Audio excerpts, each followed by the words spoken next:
La Cour des comptes compétente en matière de gestion des finances publiques, c'est une décision aujourd'hui du Conseil des ministres. Quel est l'état des lieux des archives audiovisuelles en Côte d'Ivoire? Le pays a célébré récemment la Journée mondiale du patrimoine audiovisuel. Enfin, l'appel à la grève générale peut suivre au Burkina Faso. L'opposition prône un printemps noir. Bonsoir à tous et soyez les bienvenus sur ce plateau. Tout d'abord, l'une des décisions du Conseil des ministres tenues aujourd'hui. Le gouvernement ivoirien a adopté un projet de loi organique déterminant les attributions, la composition, l'organisation et le fonctionnement de la Cour des comptes. Projet présenté au titre du ministère de la Justice, des Droits de l'Homme et des Libertés publiques. Le document comporte plus de 100 articles et sera présenté dans les prochains jours à l'Assemblée nationale. À présent, les précisions du porte-parole adjoint du gouvernement ivoirien, la ministre Afoussiata Bamba-Lamine. La mise en place de cette institution s'inscrit dans la vision du chef de l'État qui est de créer un cadre réglementaire de bonne gouvernance afin de répondre non seulement à l'impératif d'efficacité du système juridictionnel, mais également à l'attente des citoyens soucieux de la transparence et de la rigueur des finances publiques qui sont exigées aussi bien par les partenaires au niveau mondial et également qui sont des principes nécessaires à la bonne gouvernance. L'opération de déménagement des ferrailleurs et garagistes du site d'Adiamé s'inscrit, comme vous le savez tous, dans le cadre de la revalorisation et de la professionnalisation de ces artisans, avec la construction de la casse moderne d'Abidjan qui est donc prévue sur le site de Ndotré. Alors, il faut savoir que le déménagement des artisans ferrailleurs garagistes sur le site aménagé donnera lieu au démarrage des travaux de la construction de la nouvelle gare, puisque c'est ce que nous attendons pour démarrer les travaux de la nouvelle gare routière d'Adiamé. Le son et l'image, un patrimoine à préserver car il en va de la mémoire des peuples. C'est une recommandation de la Journée mondiale du patrimoine audiovisuel célébrée le 27 octobre dernier. La Côte d'Ivoire, qui a également célébré l'événement, fait face aux problèmes de conservation de ses archives audiovisuelles.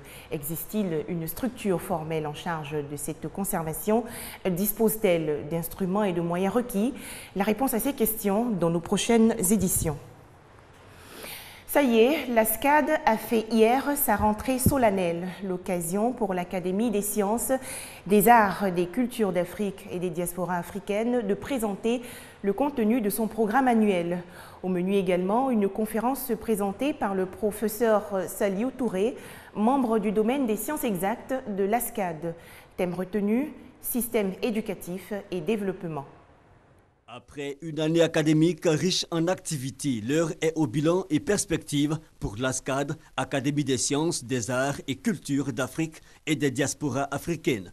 La société savante indépendante effectue sa rentrée solennelle, top départ des activités 2014-2015. Nous avons réfléchi sur le problème de l'environnement qui nous paraissait un problème essentiel pour le développement de la Côte d'Ivoire. Nous sommes allés voir le Banco. Ensuite, nous sommes allés faire une étude à Lamto, qui a une réserve écologique très importante qui se trouve à la pointe du V-Baoulé. Cette rentrée solennelle, c'est le grand départ des activités de l'Académie. Et après ce moment-là, nous allons maintenant développer des programmes. Mener des réflexions et faire des propositions pour le développement, une des missions des académiciens qui entendent également mettre un accent particulier sur l'éducation. C'est ce qui justifie la conférence inaugurale sur le thème système éducatif et développement animé par le professeur Saliou Touré. Pour qu'il y ait développement, il faut qu'il y ait des cadres bien formés, car ce sont les cadres bien formés qui vont assurer le développement. C'est pourquoi il est essentiel que le système éducatif soit performant. Les universitaires doivent enseigner ce qui va être utile aux entreprises. Créée par décret en septembre 2003, la SCAD est placée sous la haute autorité du président de la République. Elle est composée de scientifiques, de philosophes, d'écrivains, de créateurs et d'inventeurs. Un reportage de Franck Wadio et Konaté Moussa. Autre centre d'intérêt dans cette édition, la sortie de la deuxième session des stagiaires de la formation militaire commune de base de l'école des faunes et des aires protégées de Boisflé. C'est dans le centre du pays. La promotion Ahmed Bakayoko, ministre de l'Intérieur et de la Sécurité, a été présentée. Les 80 agents techniques des eaux et forêts ont été invités à s'engager dans la protection des forêts. Ce sont 80 agents techniques des eaux et forêts, tout emploi et grades confondus, qui composent la deuxième session de stagiaires de la formation militaire commune de base qui effectuent leur sortie.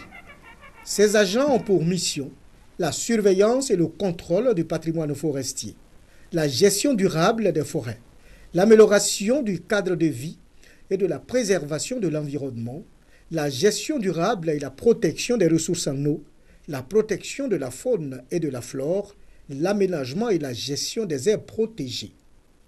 Mission à la fois exaltante et délicate qui requiert une formation rigoureuse. Formation axée sur le combat sans armes, les ordres serrés, la transmission, le tir, la topographie, le secourisme. Ces agents ont choisi un chemin dans la vie, mais également un modèle à suivre. Cette promotion s'appellera promotion Ahmed Bakayoko et le parrain, le ministre d'État, ministre de l'Intérieur et de la Sécurité. Pilier indispensable de la protection des ressources naturelles à conserver pour les futures générations, le colonel Amani Deni a invité la promotion sortante à la loyauté et à l'intégrité, à l'image de leur parrain. De parrainer cette nouvelle cérémonie, le ministre démontre l'intérêt tout particulier qu'il accorde à la formation, à la protection des ressources naturelles, le sang, la forêt, la faune et les ressources en eau. Quelles que soient les missions à vous confier, ayez en permanence et pour boussole le souci d'impacter votre environnement, de faire honneur à votre parrain et à votre promotion et ensuite à votre pays tout entier. Après le baptême de la promotion, le défilé pour clore la cérémonie. Un sujet de Kwadio Kwame de RTI Boaké. Le peuple Nzima Kotoko de Grand Bassam est en fête.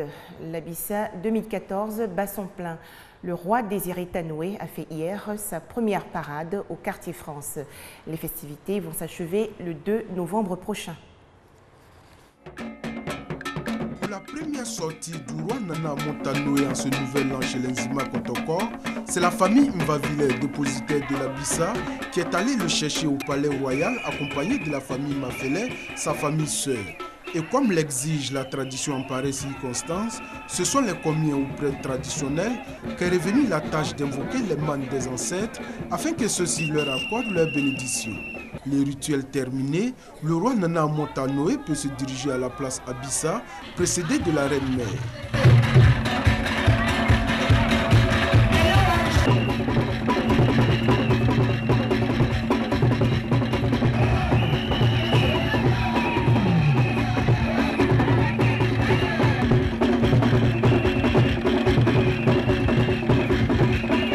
Après le tour d'honneur pour communier avec son peuple, le roi va s'installer à la tribune officielle. À ses côtés, les membres de sa famille, ses notables et ses invités de marque.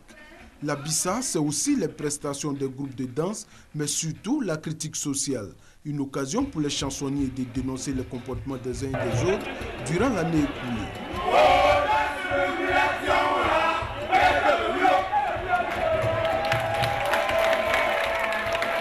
Pour clore la journée en beauté, les différentes forces vives Nzima sont venues prester devant leur héros.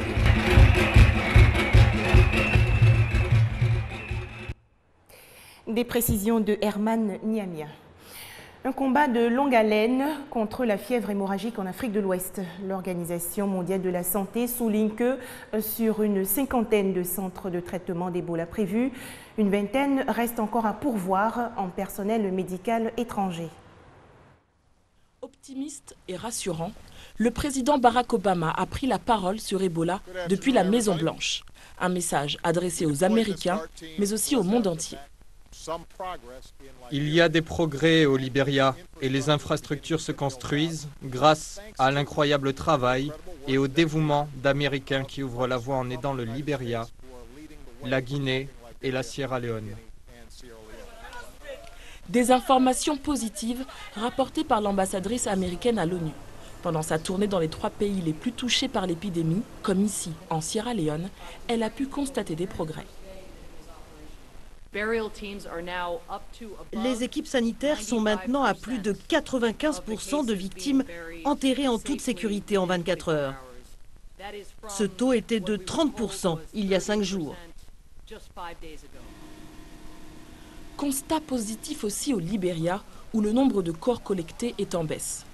La présidente libérienne appelle donc la communauté internationale à reconnaître ses efforts et à poursuivre la mobilisation.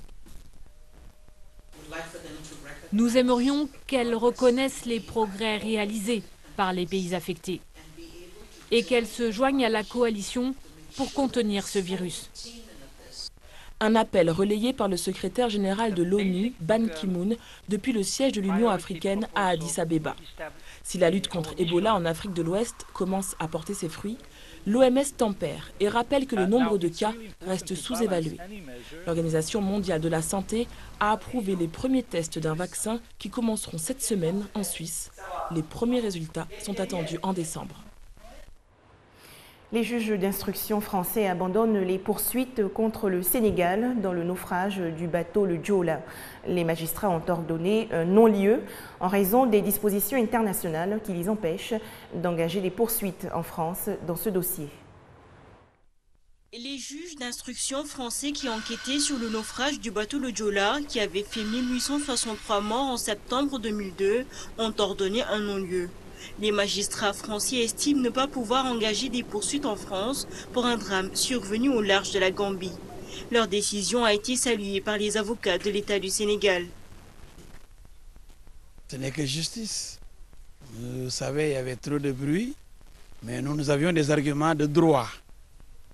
Donc, en aucune façon, la justice française ne pouvait être compétente pour juger cette affaire dite l'affaire du bateau le Joola. La compétence est dévolue à l'État sénégalais, État propriétaire du navire. Ça, c'est le droit maritime. Et les familles des victimes du bateau le Joola se disent plutôt déçues, elles qui espéraient que le droit soit dit au terme de cette procédure enclenchée par la justice française qui constituait la seule porte ouverte après que le dossier ait été classé sans suite au Sénégal et réglé à l'amiable par des indemnisations. Merci à la France, pays qui se respecte, pays de droits de l'homme qui l'ont montré, qui ont essayé, qui ont connu ce dossier. Mais on a mal en tant que Sénégalais que notre pays ne connaisse pas. C'est-à-dire qu'officiellement, on ne peut rien dire de ce dossier. Je crois que c'est une honte et le combat continue. Les familles de victimes sénégalaises ne comptent pas baisser les bras après cette décision de la justice française. Elles espèrent encore un jour l'ouverture d'un procès au Sénégal. Manifestation massive au Burkina Faso contre un projet de révision constitutionnelle favorable au président Blaise Compaoré. Les syndicats et la société civile ont appelé à une journée de grève générale. Les services publics et certaines grosses entreprises ont de fait ralenti leur cadence, faute de personnel. La vie a repris tout doucement son cours à Ouagadougou. À la différence d'hier, les magasins, les marchés et les banques ont rouvert ce matin. Mais la tension reste vive. Hier, quelques échauffourées ont eu lieu entre manifestants et forces de l'ordre qui ont usé de gaz lacrymogène. Les affrontements ont fait 5 blessés. La marche qui a rassemblé des centaines de milliers de Burkinabés hier est une réussite selon l'opposition qui souhaitait manifester son rejet du projet de révision constitutionnelle qui doit être examiné jeudi. Un projet qui, s'il est adopté, permettra au président Compaoré de se représenter aux prochaines élections. Côté gouvernement, on fait la sourde oreille face à la colère de la rue. Le plus important, c'est que nous puissions, de façon légale, de façon donc...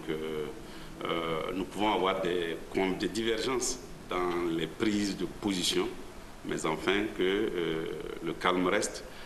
L'opposition a appelé jeudi à un printemps noir contre le régime sur le modèle du printemps arabe et à une marche sur l'Assemblée pour empêcher une révision de la Constitution favorable au chef de l'État. Voilà, merci à vous tous de nous avoir suivis et à très bientôt sur RTI2.